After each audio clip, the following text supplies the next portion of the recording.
children, welcome back to the 6th standard science class, that is fiber to fabric. In the previous class, you understand what are plant fibers, what are animal fibers, what are synthetic fibers.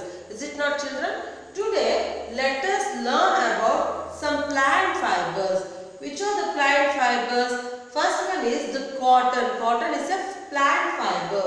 Here, cotton, where this cotton is grown? The cotton is grown in the places having warm black soil and warm climate. This cotton will be grown in the places having black soil and warm climate. ಅಂದರೆ ಈ cotton ನ ಎಲ್ಲಿ ಹೆಚ್ಚಾಗಿ ಬೆಳೆಯುವಂತದ್ದು ಅಂದ್ರೆ ಯಾವ ಮಣ್ಣು ಕಪ್ಪು ಮಣ್ಣನ್ನ ಹೊಂದಿರ್ತದೋ ಆ ಸ್ಥಳಗಳಲ್ಲಿ ನಾವು ಹೆಚ್ಚಾಗಿ ನಾವು ಕಾಟನ್ ನ ಬೆಳಿತೀವಿ. ಮತ್ತೆ temperature should be very warm, ತುಂಬಾ ಬೆಚ್ಚಗಿನ ಕ್ಲೈಮ್ಯಾಟಿಕ್ ಕಂಡೀಷನ್ ಅಲ್ಲಿ ಮಾತ್ರ ಇದನ್ನ ಬೆಳೆಯಕ್ಕೆ ಸಾಧ್ಯ. ಕೂಲ್ ಟೆಂಪರೇಚರ್ ಅಲ್ಲಿ we can't grow the cotton. Okay, this cotton is usually grown in the state like Maharashtra, Rajasthan, Gujarat and Karnataka. In which states this cotton will be growing? In Maharashtra, Gujarat, Rajasthan and in our Karnataka also we are growing this cotton plants. And the fruits of the cotton plants are called as cotton balls and are about the size of a lemon. It is the size of a lemon. ಒಂದು ನಿಂಬೆಯ ಗಾತ್ರದಲ್ಲಿ ಈ ಹತ್ತಿಯ ಹಣ್ಣು ಅಥವಾ ಹತ್ತಿಯ ಕಾಯಿ ನೀವು ನೋಡಿರ್ಬೋದು, ಹಸಿರಾಗಿರುತ್ತೆ, ಇಷ್ಟು ದಪ್ಪ ಉಂಡೆ ತರ ಇರುತ್ತೆ. ನಿಂಬೆಯ ಗಾತ್ರದಲ್ಲಿ ಇದನ್ನ ನಾವು ಹೆಚ್ಚಾಗಿ ಕಾಣ್ತೀವಿ. After maturing the balls are burst open and the seeds covered with the cotton fibers or get separated or seen. ಅಂದ್ರೆ ನೀವು ಈಗ ನಿಮ್ಮ ಮನೆಗಳ ಹತ್ರ ಯೂಶುವಲ್ ಆಗಿ ಈ ಕ್ಯಾಸ್ಟರ್ ಸೀಡ್ಸ್, ಕ್ಯಾಸ್ಟರ್ ಪ್ಲಾಂಟ್ ಅಂದ್ರೆ ಹರಳು ಗಿಡವನ್ನ ನೋಡ್ತೀರಾ. ಹರಳೆಣ್ಣೆ ಮಾಡಕ್ಕೆ ಅಂತ ಹರಳು ಗಿಡ ಹಾಕಿರ್ತೀರಲ್ಲ ಮಕ್ಕಳ, ಅದ್ರದ್ದು ಬೀಜ ಇದೇ ತರ ಬಸ್ಟ್ ಔಟ್ ಆಗೋದು. ಅದು ಫುಲ್ ಈ ತರ 4 ಈ ತರ ಇರುತ್ತೆ. ಅದು ಯಾವಾಗ ಆಫ್ಟರ್ ಮೆಚುರೇಷನ್ ಏನಾಗುತ್ತೆ, ಅದ್ರ 4 ಈ ತರ ಪಾಟ್ಸ್ ಅಂತ ಕರಿತೀವಿ, ಅದು ಈ ತರ ಓಪನ್ ಆಗುತ್ತೆ. Likewise this cotton also the balls after maturing its pods are open like this. ಆ ಪಾಟ್ಗಳು ಏನಿರುತ್ತೆ ಅದ್ರ ಮೇಲ್ಗಡೆ ಮುಚ್ಚಳ ತರ ಹಿಂಗಿರುತ್ತಲ್ಲ, ಅದು 4 ಭಾಗ ಈ ತರ ಓಪನ್ ಆದಾಗ ಅದ್ರೊಳಗಿಂದ ನಮ್ಗೆ ಕಾಟನ್ ನ ಕಾಣ್ತೀವಿ. Inside this cotton there are cotton balls. The fibers are then separated from the seeds. The fibers are then separated by the seeds by combing. This process is called as ginning. ಅಂದ್ರೆ ಆ cotton ಏನಿರುತ್ತೆ ಆ cotton ನ ಬೀಜವನ್ನ ಅದರಿಂದ separate ಮಾಡುವಂತ ಪ್ರೋಸೆಸ್ಗೆ ginning ಅಂತ ಕರಿತೀವಿ. I will show the picture how the ginning process is done. See children, this is the process called ginning. See how a man is combing. See here how he is combing the cotton. ಆ ಹತ್ತಿಯನ್ನು ಹೇಗೆ ಕೂಮ್ ಮಾಡ್ತಾ ಇದ್ದಾನೆ ನೋಡಿ ಮಕ್ಕಳ.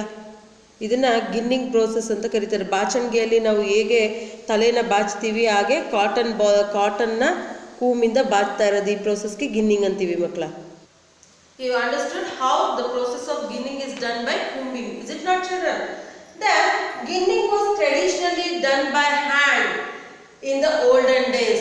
ಅನಾದಿ ಕಾಲದಲ್ಲಿ ಈ ಗಿನ್ನಿಂಗ್ ಅನ್ನೋದನ್ನ ಏದ್ರಿಂದ ಕೈಯಿಂದ ಹತ್ತಿ ಬೀಜಗಳನ್ನ ಈಗ ಮನೆಗಳಲ್ಲಿ ನಾವು ದೇವ್ರ ಪೂಜೆಗೆ ಅಂತ ಹತ್ತಿಯನ್ನ ಬತ್ತಿ ಮಾಡ್ಲಿಕ್ಕೆ ಹೊಸಲಿಕ್ಕೆ ಏನ್ ಮಾಡ್ತೀವಿ, ಬೀಜನೆಲ್ಲ ಕೈಯಲ್ಲಿ ತಗೊಂಡು ಹಿಂಗೆ ಬಿಡಿಸೋದನ್ನ ನೀವು ನೋಡಿರ್ತೀರ. ಮನೇಲಿ ಹತ್ತಿ ಬೀಜನ ಬಿಡಿಸಿ ಹತ್ತಿನ ಸಪ್ರೇಟ್ ಮಾಡಿ ಅದರಿಂದ ದೇವ್ರಿಗೆ ದೀಪದ ಬತ್ತಿಯನ್ನ ಹೊಸಿಯೋ ಅಂತದನ್ನ ಹಿಂಗೆ ಉದ್ದಕ್ಕೂ ನಾರ್ ತರ ಮಾಡಿ ಹಿಂಗೆ ದೀಪಕ್ಕೆ ಹತ್ತಿಯನ್ನ ಮಾಡುವಂತದನ್ನ ನೀವು ನೋಡಿರ್ತೀರ ಮಕ್ಕಳ.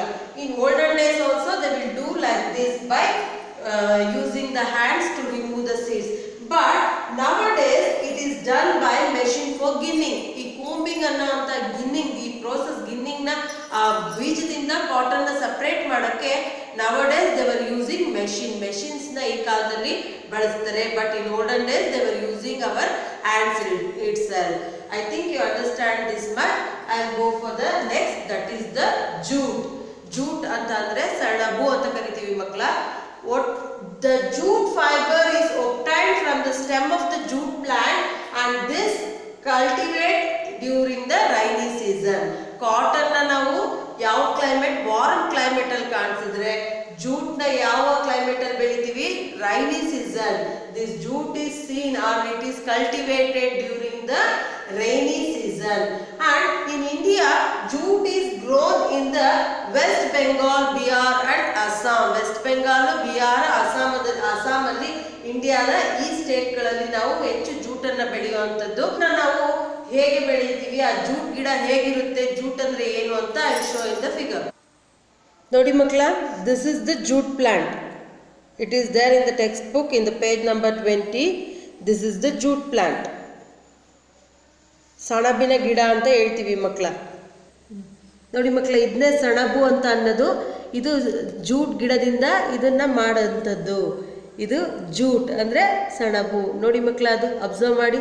ಇದರಿಂದ ನಾವು ಗೋಣಿ ಚೀಲ ಎಲ್ಲವನ್ನ ತಯಾರಿಸುವಂಥದ್ದು.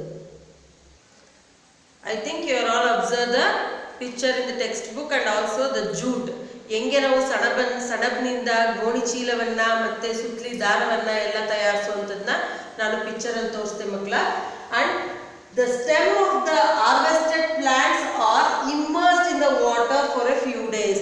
ನಾವು ಹೇಗೆ ಈ ದಾರವನ್ನ, ಈ ಸುತ್ತಲಿ ಅಂತ ನೀವೇನು ತಯಾರಿಸ್ತೀರಾ ಅಲ್ವಾ ಮಕ್ಕಳ, ಸುತ್ತಲಿ ದಾರ ಬಳಸ್ತೀರಾ, ಹೇಗೆ ಅದನ್ನ ಮಾಡ್ತಾರೆ ಅಂತ ಅಂದ್ರೆ, the stem of the harvested plant, ಈ ಹಾರ್ವೆಸ್ಟೆಡ್ ಪ್ಲಾಂಟ್ ಕಟಾವು ಮಾಡಿರುವಂತಹ ಈ ಜೂಟ್ ಸಣಬಿನ ಗಿಡವನ್ನ ಏನ್ ಮಾಡ್ತಾರೆ, they immersed in the water, ನೀರಿನಲ್ಲಿ ನೆನೆ ಹಾಕ್ತಾರೆ.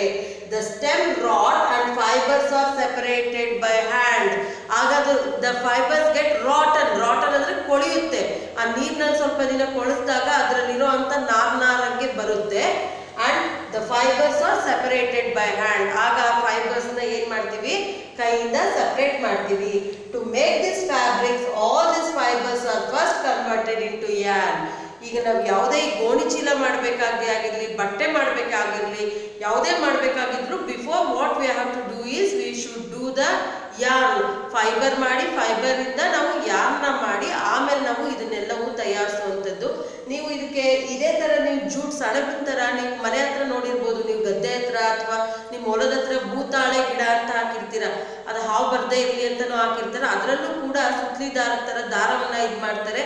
ನೀರಿಗೆ ಅಲ್ಲೇ ನಿಮ್ಮ ಗದ್ದೆ ಹತ್ರ ನೀರು ಪಕ್ಕದಲ್ಲಿ ಹಳ್ಳ ಹೋಯ್ತಾ ಇದ್ರೆ ಅದ್ರೊಳಗೇನೋ ಅಜ್ಜಿ ಸ್ವಲ್ಪ ದಿನ ಬಿಟ್ಟು ಅದರಿಂದ ದಾರ ನಿಮಗೆ ಬೇಲಿ ಕಟ್ಟಕ್ಕೆ ಎಲ್ಲ ದಾರವನ್ನ ಮಾಡ್ತಾರೆ. Likewise this stem is also immersed in the water and after rotting the fibers are get separated and they make the yarn. I think you understand this class, children. I'll continue the next in the next session. Until then, thank you children.